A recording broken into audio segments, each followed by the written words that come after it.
देख रहे हैं विश्व इंडिया टीवी न्यूज और आज हम आए हैं आपको सुनाने के लिए और जगाने के लिए। एक बड़ी घटना की बात करने वाले हैं जो देश में घट गई। देश शोक में डूबा है।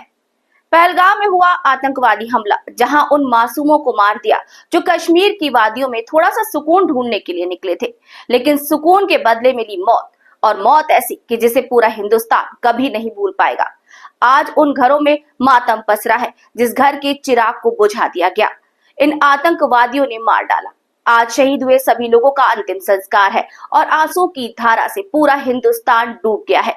देखिए उन परिवारों का क्या हाल है जहां आज उनके घर की चिराग, लाडले दुलारे की मौत हो गई। परिवार बिलख रहा है। देखिए ये नजारा।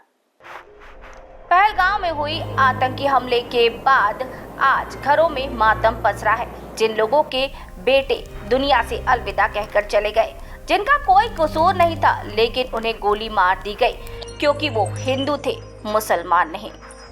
वहीं अलग अलग घरों में अलग अलग माहौल है, लेकिन आंसू एक है।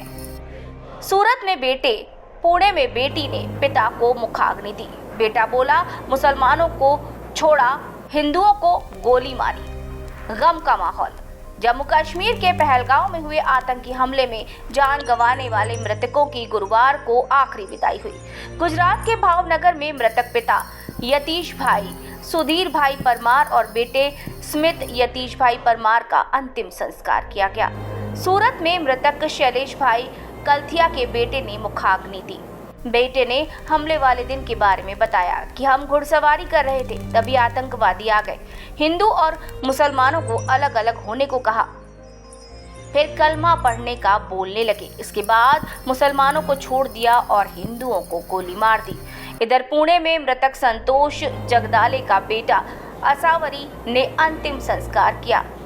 उनके अलावा बेंगलुरु के मंजुनाथ और भारत भूषण, पुणे के कौस्तुभ गढ़बोटे, ओडिशा के प्रशांत सतपथी और आंध्र प्रदेश के मधुसूदन राव की अंतिम यात्रा में भारी भीड़ जुटी। वहीं जयपुर में सीए नीरज उधवानी के पार्थिव शव के पास पत्नी आयुषी रोती रही। रायपुर में बेटे शौर्य ने मृतक पिता दिनेश मरानिया के अंतिम संस्कार की रस्में निभाई। इंदौर के सुशील नाथनियल को ईसाई रीति रिवाज से अंतिम विदाई दी गई। कानपुर के शुभम द्विवेदी के घर पर सीएम योगी पहुंचे। बिहार के आईबी ऑफिसर मनीष रंजन का आज शाम बंगाल के झालदा में अंतिम संस्कार होगा। आज सभी को विदाई दी जा रही है, लेकिन उस लम्हे, उस पल को कोई नहीं भूल सकता जहां इन नृशंस आतंकवादियों ने गोली दागकर मरने पर मजबूर कर दिया मासूम लोगों को।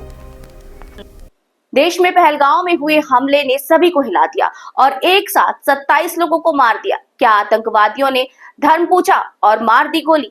क्या ये सही है? आज सभी हिंदू घरों में मातम पसरा है। हर कोई बस यही चाहता है कि इंसाफ मिले, इन आतंकवादियों को सजा मिले। किसी ने सीएम योगी आदित्यनाथ से गुहार लगाई तो कोई मोदी से प्रार्थना कर रहा है कि बदला लो। जरा जानिए।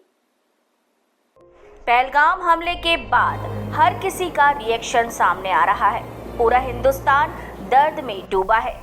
चाहे शाहरुख खान हो, आमिर खान हो, सलमान खान हो, अमिताभ बच्चन खुद हो या फिर आम जनता, हर इंसान इस घटना पे रोष व्यक्त कर रहा है और प्रधानमंत्री से चाहता है कि वो सख्त से सख्त एक्शन लें ताकि इनके हौसले बुलंद ना हो। नहीं तो वो दिन दूर नहीं कि आज इन्होंने कश्मीर में मारा है, एक दिन ये हमें हमारे घर में घुसकर भी मार सकते हैं और हमारी गलती बस इतनी रहेगी कि हम मुसलमान नहीं हैं। पहलगाम अटैक के बाद गुरुवार को बिहार के मधुबनी पहुंचे प्रधानमंत्री मोदी ने कहा, पहलगाम के दोषियों को मिट्टी में मिलाने का समय आ गया है। आतंकवाद को कल्पना से भी बड़ी सजा मिलकर रहेगी।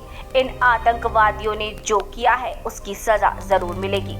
आतंकी हमले में किसी ने अपना बेटा खोया, किसी ने भाई, किसी ने जीवन खोया।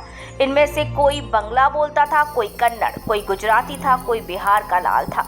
आज सभी की मृत्यु पर कारगिल से कन्याकुमारी तक हमारा आक्रोश एक जैसा है। पहलगाम आतंकी हमले पर प्रधानमंत्री मोदी ने दुनिया को मैसेज देने के लिए मंच से अंग्रेजी में कहा, हम उन्हें धरती के अंतिम छोर तक खदेड़ेंगे।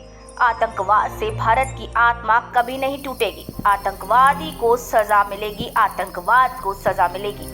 न्याय सुनिश्चित करने के लिए हर संभव प्रयास किया जाएगा। पूरा देश इस संकल्प में एक है।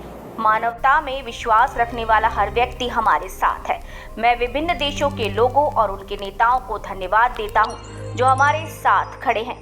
प्रधानमंत्री मोदी ने कहा, 22 अप्रैल को जम्मू कश्मीर के पहलगाम में मासूम लोगों को जिस तरह मारा गया उससे पूरा देश व्यथित है।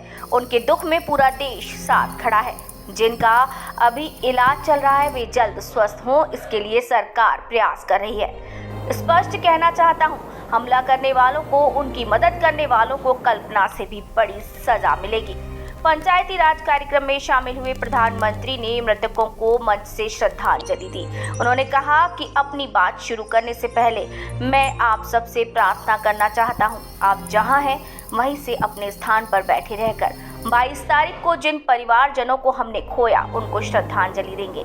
इसके बाद मैं अपनी बात शुरू करूंगा। प्रधानमंत्री ने ये वादा किया है कि आतंकवादियों को सजा जरूर मिलेगी।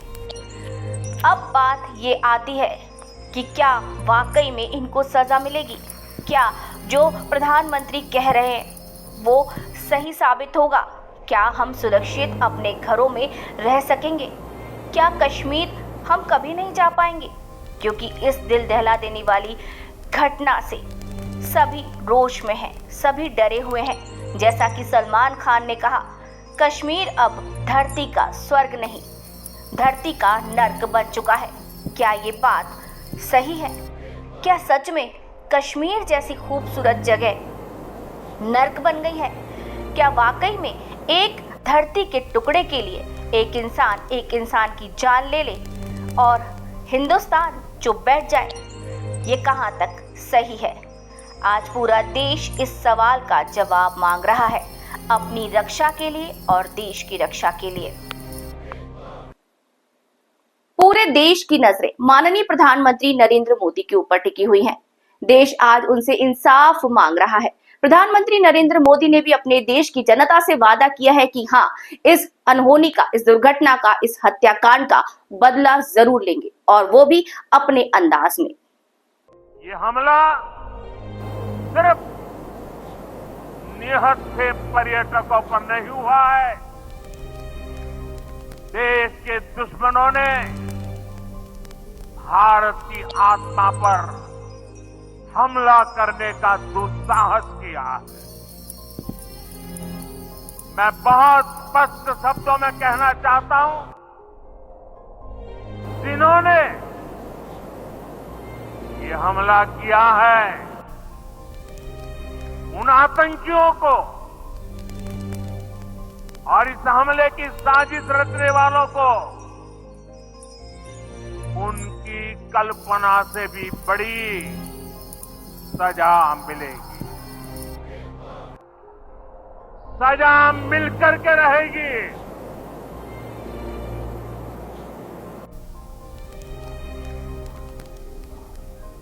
अब आतंकियों की बची खुची जमीन को भी मिट्टी में मिलाने का समय आ गया है। आज की ये रिपोर्ट थी उन लोगों पर जिनके घरों में मातम पसरा हुआ है। लोग बिलख रहे हैं, रो रहे हैं और उम्मीद कर रहे हैं कि देश में कुछ बदलाव आएगा, वो सुरक्षित महसूस करेंगे। सबकी नजरें हैं प्रधानमंत्री नरेंद्र मोदी जी पर कि अब वो क्या करते हैं, क्योंकि उन्होंने अपने घर का चिराग तो खो ही दिया है। जाते जाते बस यही कहेंगे कि आज देश गमगीन है, रो रहा है, बिलख रहा है और कोस रहा है उस लम्हे को, उन आतंकवादियों को जिस लम्हे में उन्होंने अपने घर का चिराग खो दिया। और उम्मीद से देख रहे हैं सभी प्रधानमंत्री की ओर कि अब आगे वो क्या करते हैं। आज की इस रिपोर्ट में फिलहाल इतना ही। आप देखते रहिए विश्व इंडिया टीवी न्यूज। अब सुनेगा भारत।